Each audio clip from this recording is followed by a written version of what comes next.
खुलुमबाय बे बडलेण्ड इंखं टेलिभिजन दिनैनि रादाबखौ फरायदों आं त्रिशरण बसुमतारी। दिनैनि गाहाय रादाबाव दङ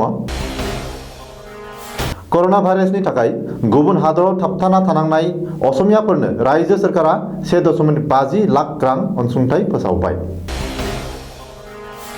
गाबोन भारतनाङै सुबुं कारफिउ।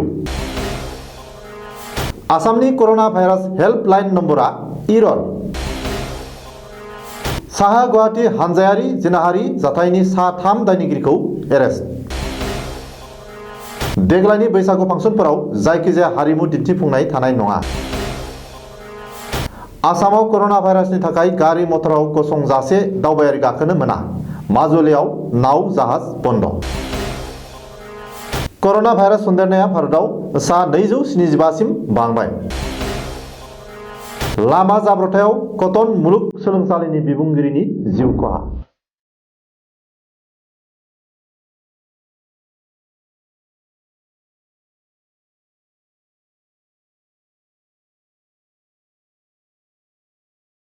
दानिया आबुं रादाब।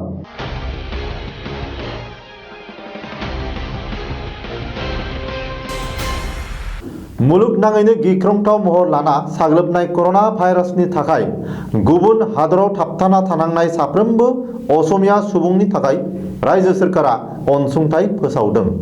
गुबुन हादराव थाबथाना थानाय असमिया सुबुंफोरखौ न'आव लाबोफिननो थाखाय रायजो सोरखारा साफायाव $2,000 एबा भारतनि 1.50 लाख रां अनसुंथाइ होगोन होननानै फोसावदों सावस्रि बिफाननि मन्त्रि हिमन्त बिश्व शर्माया।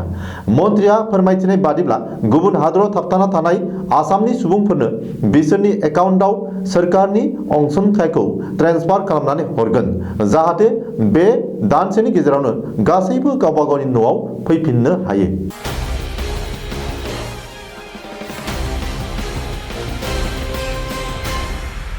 थांनाय 19 मार्च खालि मोनाबिलि 8 रिंगायाव गाहाय मन्त्रि नरेन्द्र मदिया फोसावनाय लेखायै 22 मार्च खालि फुंनि 5 रिंगानिफ्राय भारतनाङै सुबुं कारफिउ जागोन।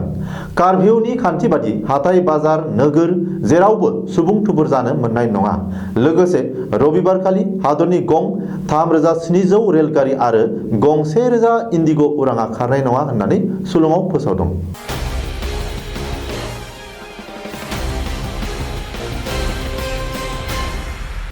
कर'ना भाइरासजों लोब्बा थानाय जायखिजाया बाथ्रा मिथिनाय आरो मिथिहोनायनि बागै आसामनि थाखाय होनाय हेल्पलाइन नम्बरा इरर। मख'थावदि सानसेयारि बडलेण्ड इंखं टेलिभिजननि बिथिंनिफ्राय मोनसे गोनांथार मिथिहोनायनि जुनै शुक्रबारखालि हरनि समाव कर'ना भाइरास हेल्पलाइन 693347770 नम्बराव डायल खालामदोंमोनब्लाबो हेल' टिउनाव होनाय कर'ना भाइरासनि फोसावनायनि अनगायै जेबो फिननाय फैया। बबेखानि सनिबारनि फुङाव डायल खालामनायाव इररसो नुजायो।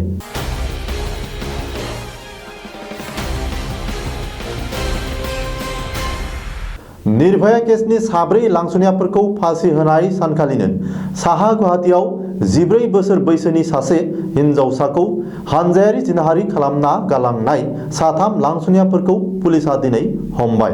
गुवाहाटी पुलिसआ गोख्रों अपारेशन खालामनानै 3 लांसुनियाफोरखौ सानसेनि उनावनो हमनो हादों। हमजानाय 3 लांसुनियाफोरा निकु आली 22 बोसोर, बिपुल कलिता 20 बोसोर आरो हायदर आली 22 बोसोर होननानै सिनायथि होदों पुलिसआ। मख'नो गोनांदि निर्भया केसनि 4 लांसुनियाफोरखौ मैया फासि होनाय सानखालिनो बिसोरबो साहा गुवाहाटीनि मध्यमखन्ड जाहाज गाथोनाव 14 बोसोर बैसोनि सासे उन्दै हिनजावसाखौ हानजायारि जिनाहारि खालामनानै गारलांदोंमोन। उननि समाव सासे सुबुङा बुरलुंबुथुर दैमायाव दुगैनो थांनानै हिनजावसाखौ नुसनहैयो आरो पुलिसनो खौरां हरनानै देहा फाहामसालियाव थिसनो। मिथिनो मोननाय बादिब्ला जिनाहारि खालामजानाय हिनजावसाया सिलचरनि।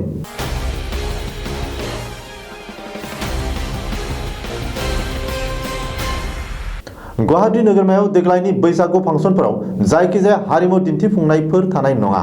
गुवाहाटी नोगोरनि खमैबो मोन 25 बैसागु फांसन खुंग्रा कमिटिफोरा बे थांखिखौ लादों। मिथिनो मोननाय बादिब्ला बैसागु फांसन खुंग्रा कमिटिफोरा गावबा गावनि आफादनि फिरफिला बिरहोनायनि उनाव मुंख्लंफोरनो बिबार बावनानै देग्लानि बैसागु फांसनखौ खुंनाय जागोन। बबेखानि रायजोनाङै गासैबो बैसागु फांसन खुंग्रा आफादफोरखौनो देग्लाय बैसागु फांसन खुंनायखौ दोनथ'नो थाखायबो खावलायदों गुवाहाटी नोगोरमानि बैसागु फांसन कमिटिफोरा। मख'नो गोनांदि चीन हादरनि उनाव कर'ना भाइरासआ मुलुगनाङैनो गिख्रंथावै साग्लोबनायखौ नोजोर होनानै बे बिथांखिखौ लादों।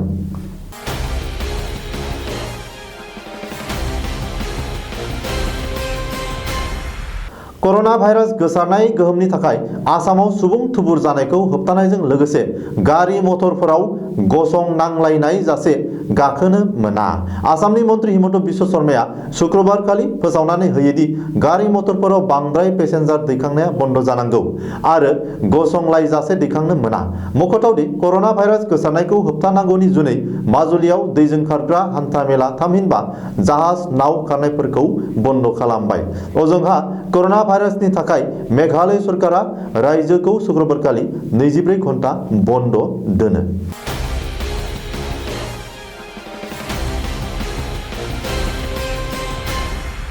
कर'ना भाइरासनि सन्देरनाया भारतआव 275 सिम बांबाय।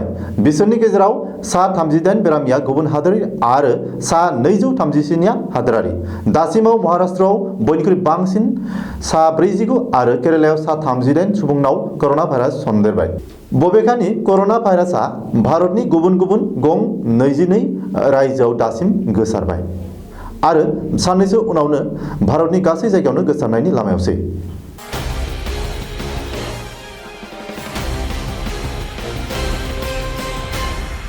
मोनसे गिख्रंथाव लामा जाब्रबथायाव कटन मुलुगसोलोंसालिनि लाइमोन बिबुंगिरि डक्टर बिश्वजित नाथआ रुंसारि जाबाय। सुलुङाव मिथिनो मोननाय बादिब्ला थांनाय हराव गावनि न'निफ्राय गुवाहाटी फारसे फैनाय समावनो बिनि सेन्ट्र कारा नगाव मरिगाव लामायाव बरपेटिया लाखिना दोननाय गंसे ट्राकआव सौग्रावफैयो। बबेखानि जाब्रबथायाव गोब्राब जखम जानाय बिश्वजित नाथखौ गुवाहाटी मेडिकेल कलेज देहा फाहामसालियाव लांनाय जादोंमोनब्लाबो लामा ससेयावनो जिउ गोमायो होननानै मिथिनो मोनदों।